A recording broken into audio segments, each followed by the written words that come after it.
Item ಯಾವುದೇ ಇರಲಿ try ಮಾಡಿ ಆಚಿ ಚಿಕನ್ ಮಸಾಲಾ. ಗೃಹ ಸಚಿವರಾಗಿರುವಂತಹ ಡಾಕ್ಟರ್ ಜಿ ಪರಮೇಶ್ವರ್ ಇವರ ಜಿಲ್ಲೆಯಲ್ಲಿ ಅಸ್ಪೃಶ್ಯತೆ ಅನ್ನೋದು ನಿಂತಿಲ್ಲ. ದೇವರು ಬಂದಂತೆ ನಟಿಸಿ ದಲಿತ ದಂಪತಿಗೆ ಬಹಿಷ್ಕಾರವನ್ನು ಹಾಕಿದ್ದಾರೆ. ನಾವು ಯಾವ ಶತಮಾನದಲ್ಲಿದ್ದೇವೆ ಅನ್ನುವಂತಹ ಪ್ರಶ್ನೆಯನ್ನ ಈ ಒಂದು ಘಟನೆ ಹುಟ್ಟು ಹಾಕಿದೆ. ಡಾಕ್ಟರ್ ಜಿ ಪರಮೇಶ್ವರ್ ರಾಜ್ಯದ ಗೃಹ ಸಚಿವರು. ಇವರ ಕ್ಷೇತ್ರದಲ್ಲಿ ನೋಡಿ ಹೇಗಿದೆ ಅಸ್ಪೃಶ್ಯತೆ. ತುರುವೇಕೆರೆ ತಾಲೂಕಿನ ಗೋಣಿ ತುಮಕೂರಿನಲ್ಲಿ ಆಗಿರುವಂತಹ ಘಟನೆ ಇದು. ನಾರಾಯಣಪ್ಪ ಇವರು ದೇವರು ಬಂದಂತೆ ನಟಿಸಿ ತಮ್ಮ ದರ್ಪವನ್ನ ಮೆರೆದಿದ್ದಾರೆ.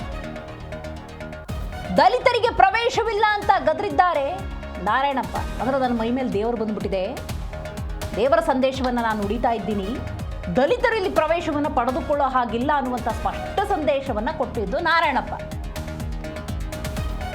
ನಾಟಕವಾಡಿದ ನಾರಾಯಣಪ್ಪನನ್ನ ಸದ್ಯ ಪೊಲೀಸ್ನವರು ಬಂಧಿಸಿದ್ದಾರೆ. ತುರುವೇಕೆರೆ ಪೊಲೀಸ್ ಠಾಣೆಯಲ್ಲಿ ಎಫ್ಐಆರ್ ದಾಖಲಾಗಿದೆ. ನೀವು ದೃಶ್ಯದಲ್ಲಿ ಗಮನಿಸಬಹುದು, ದೇಗುಲದ ಹೊರಭಾಗದಲ್ಲಿರುವಂತಹ ಕೆಲವೊಬ್ಬ ದಲಿತರು. ನಾರಾಯಣಪ್ಪನವ್ರು ಇಲ್ಲಿ ಮಾಡೋ ಕೆಲಸ ಏನು? ತನ್ನ ಮೈ ಮೇಲೆ ದೇವರು ಬಂದ್ಬಿಟ್ಟಿದೆ, ದೇವರು ನನ್ನ ಬಾಯಲ್ಲಿ ನುಡಿಸ್ತಾ ಇದ್ದಾನೆ, ದಲಿತರಿಗೆ ಇಲ್ಲಿ ಪ್ರವೇಶವಿಲ್ಲ ಅನ್ನುವಂಥ ಸಂದೇಶ.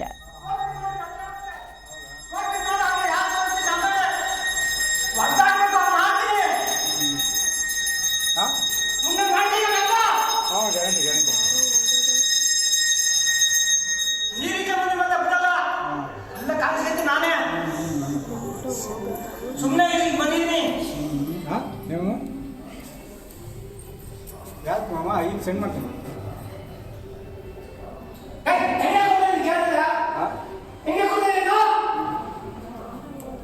ಈಗ ಸೆಂಡ್ ಮಾಡ್ತೀನಿ.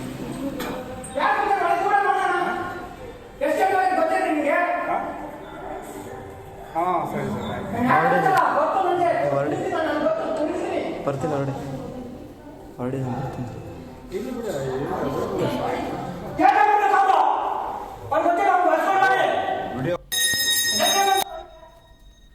ಈ ಬಗ್ಗೆ ಹೆಚ್ಚಿನ ಡೀಟೇಲ್ಸ್ ಅನ್ನು ನಮ್ಮ ಪ್ರತಿನಿಧಿ ಮಂಜುನಾಥ್ ನೀಡುತ್ತಾರೆ. ಮಂಜುನಾಥ್, ನಾವು ಯಾವ ಶತಮಾನದಲ್ಲಿದ್ದೇವೆ ನಿಜಕ್ಕೂ ಕೂಡ ಅರ್ಥ ಆಗ್ತಾ ಇಲ್ಲ.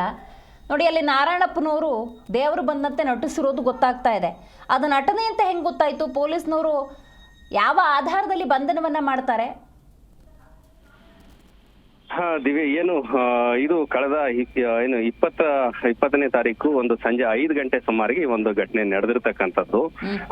ಈತ ನಾರಾಯಣಪ್ಪ ಅಂತಕ್ಕಂಥ ವ್ಯಕ್ತಿ ಏನಿದ್ದಾನೆ, ಈತ ದೇವಸ್ಥಾನಕ್ಕೆ ಬಂದಂತ ಒಂದು ನವ ದಂಪತಿಗಳು ಇಬ್ರು ಕೂಡ ಒಂದು ದೇವಸ್ಥಾನಕ್ಕೆ ಒಂದು ಹೊಸದಾಗಿ ಮದುವೆ ಆಗಿರ್ತಾರೆ. ಅವತ್ತು ಒಂದು ಪೂಜೆಯನ್ನ ಮಾಡಿಸ್ಲಿಕ್ಕೆ ಅಂತೇಳಿ ಒಂದು ಗ್ರಾಮ ದೇವತೆ ಹರಸಮ್ಮ ಈ ಒಂದು ದೇವಾಲಯಕ್ಕೆ ಬರ್ತಾರೆ. ಅದು ಗ್ರಾಮ ದೇವತೆ, ಅದು ಸಾರ್ವಜನಿಕರಿಗೆ ಮುಕ್ತವಾಗಿರ್ತಕ್ಕಂಥ ಒಂದು ದೇವಸ್ಥಾನ ಇದು.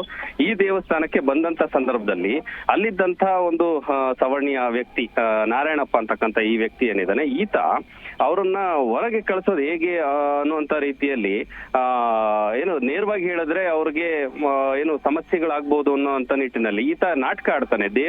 ದೇವರು ಮೈ ಮೇಲೆ ಬಂದಿದೆ ಅನ್ನೋಂತ ರೀತಿಯಲ್ಲಿ ನೀವು ಹೊರಗಡೆ ಹೋಗಿ, ನೀವು ಕೀಳು ಜಾತಿಯವರು, ನೀವು ಹಟ್ಟಿಯವರು, ನೀವು ಹೊಸ ಕುಲವಾಡಿಗಳು, ಹಾಗಾಗಿ ನೀವು ಹೊರಗೆ ಹೋಗ್ಬೇಕು, ನೀವು ನನ್ನ ಸನ್ನಿಧಿಯಲ್ಲಿ ಇರಬಾರ್ದು ಅನ್ನೋ ರೀತಿಯಲ್ಲಿ ದೇವರೇ ಸ್ವತಃ ಮೈ ಮೇಲೆ ಬಂದು ಹೇಳ್ತಾ ಇದೆಯೇನೋ ಅನ್ನೋಂತ ರೀತಿಯಲ್ಲಿ ಒಂದು ನಾಟಕವನ್ನ ಆಡ್ತಾ, ಒಂದು ಹೈಡ್ರಾಮವನ್ನ ಆಡ್ತಾ ಅವರನ್ನ ಹೊರಗಡೆ ವಿವಿಧ ಭಂಗಿಗಳಲ್ಲಿ ಒಂದು ರೀತಿ ದೇವರ ಮೈ ಮೇಲೆ ಬಂದ ರೀತಿಯಲ್ಲಿ ಆಡುವಂತ ಏನಿರ್ತಾರೆ ಆ ರೀತಿಯಲ್ಲಿ ಆಡ್ತಾ ಈತ ಅವ್ರನ್ನ ಹೊರಗೆ ಕಳಿಸ್ತಾನೆ.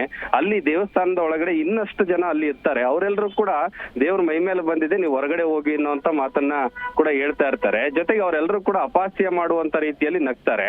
ಈ ಒಂದು ಸಂದರ್ಭದಲ್ಲಿ ಅಲ್ಲಿ ನವದಂಪತಿಗಳು ಪೂಜೆಗೆ ಅಂತ ಹೋಗಿದ್ರು, ದೇವರ ದರ್ಶನಕ್ಕೆ ಹೋಗಿದ್ರು. ಅವ್ರಿಗೆ ತುಂಬಾ ಒಂದು ಮುಜುಗರಕ್ಕೆ ಉಂಟಾಗತ್ತೆ, ಸಾರ್ವಜನಿಕವಾಗಿ ಅವರೊಂದು ಅವಮಾನವನ್ನ ಎದುರಿಸ್ತಾರೆ.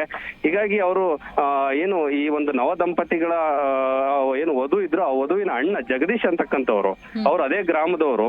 ತನ್ನ ತಂಗಿ ನೂತನವಾಗಿ ಮದುವೆ ಆಗಿದ್ದಾರೆ, ಮತ್ತೆ ಭಾವ ಏನಿದ್ದಾರೆ, ಅವರಿಬ್ರು ಕೂಡ ನಾನು ದೇವಸ್ಥಾನ ಕರ್ಕೊಂಡು ಹೋಗ್ಬೇಕು ಅಂತಕ್ಕಂಥದ್ದಾಗಿ ಹೋಗಿರ್ತಾರೆ. ಅವ್ರಿಗೆ ಕೂಡ ತುಂಬಾ ಒಂದು ಮುಜುಗರ ಆಗತ್ತೆ. ಈ ಸಂದರ್ಭದಲ್ಲಿ ಅವರು ತಕ್ಷಣ ಅದನ್ನ ಪೊಲೀಸರಿಗೆ ಹೋಗಿ ಒಂದು ದೂರನ್ನು ಕೂಡ ದಾಖಲಿಸಿದ್ದಾರೆ. ಈ ಒಂದು ಪೊಲೀಸರು ಒಂದು CCTV ಮತ್ತು ಅದು ಮೊಬೈಲ್ ನಲ್ಲೂ ಕೂಡ ಈ ದೃಶ್ಯಗಳನ್ನ ದಾಖಲಿಸ್ಕೊಳ್ತಾರೆ. ಆ ಒಂದು ಸಾಕ್ಷ್ಯಾಧಾರಗಳ ಮೂಲಕ ಅವರು ತುರುವೇಕೆರೆ ಪೊಲೀಸ್ ಠಾಣೆಗೆ ಹೋಗಿ ನೇರವಾಗಿ ಅದನ್ನ ದೂರನ್ನ ದಾಖಲಿಸಿದ್ದಾರೆ.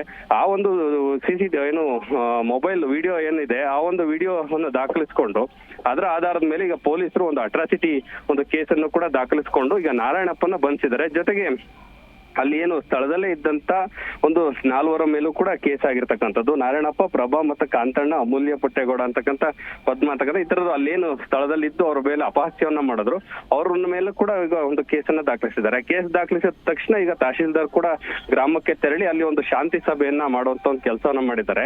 ಆದ್ರೆ ಗ್ರಾಮಸ್ಥರು ಹೇಳುವಂತದ್ದು ಏನಂದ್ರೆ, ಹಿಂದಿನಿಂದ ಯಾವತ್ತೂ ಈ ರೀತಿ ನಡೆದಿರ್ಲಿಲ್ಲ, ನಮ್ಮಲ್ಲಿ ಎಲ್ರಿಗೂ ಕೂಡ ಮುಕ್ತವಾಗಿ ಅವಕಾಶ ಇತ್ತು.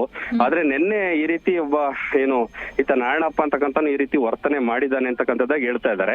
ಆದ್ರೆ ಈ ಒಂದು ಏನು ಇಂಥ ವ್ಯವಸ್ಥೆಯಲ್ಲೂ ಕೂಡ ಈ ರೀತಿಯಾದಂತ ಒಂದು ಘಟನೆ ನಡೆದಿರ್ತಕ್ಕಂಥದ್ದು ಇದು ಇಡೀ ನಾಗರಿಕ ಸಮಾಜ ಒಂದು ತಲೆ ತಗ್ಸುವಂತ ಒಂದು ಘಟನೆ ಆಗಿದೆ ಅಂತಾನೆ ಹೇಳ್ಬೋದು.